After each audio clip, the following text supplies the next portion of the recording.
naman eh, Charing. Kiss! O, sige na, kiss!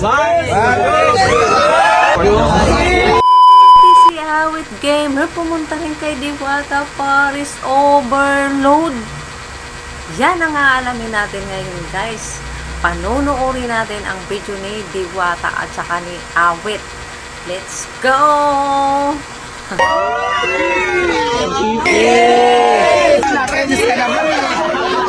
Yun naman eh, Charing. Kiss! O, sige na, kiss! Titikman ko. Sige!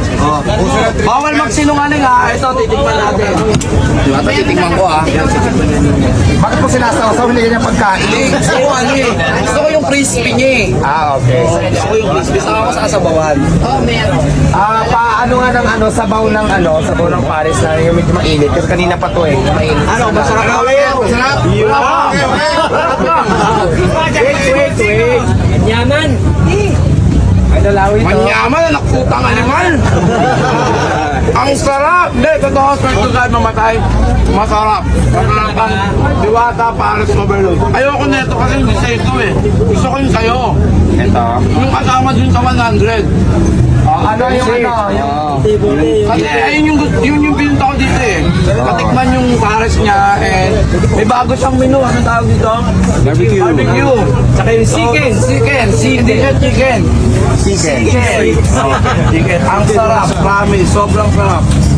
Ay, abangan nyo si Wanos dito, pupunta dito. Yun o. Titignan niya.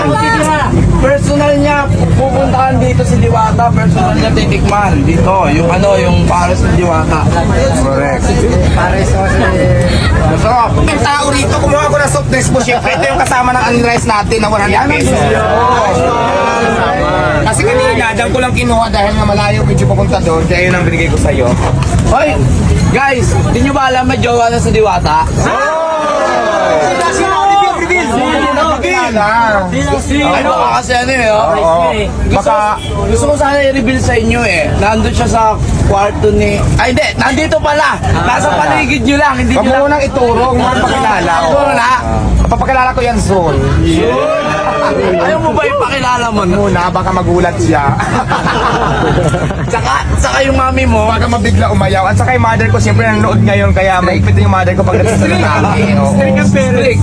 Pero nandyan lang siya sa paligid. Hanapin nyo na lang yung gwapong maraming tato. Ikaw yun! Hindi siya. Hindi ako. Makikita nyo dyan sa paligid nyo. Eh, nabibigyan ko kayong clue. Huwag niyo munang ituro. Ang kanyang jowa niya sa paligid niya ay paligid niya. So, Ayun ang daming tattoo ni Sir. Jersey! Turo naman natin. Wag mo na. Surprise! Dapat ikaw lang muna maglalabas. Ako muna ang maglalabas. Huwag mo silang ituro. Okay, bawal daw. Maglabas, oo. So basta yan, may jowa lang sa Diwata. Alam niya, makikita niya. Makikilala na ba namin? Tatanungin ko muna sa kung ready na siyang ipakilala ko sa publiko. Char! Kahit naman ngayon, ready na siya eh. Parang hindi pa, parang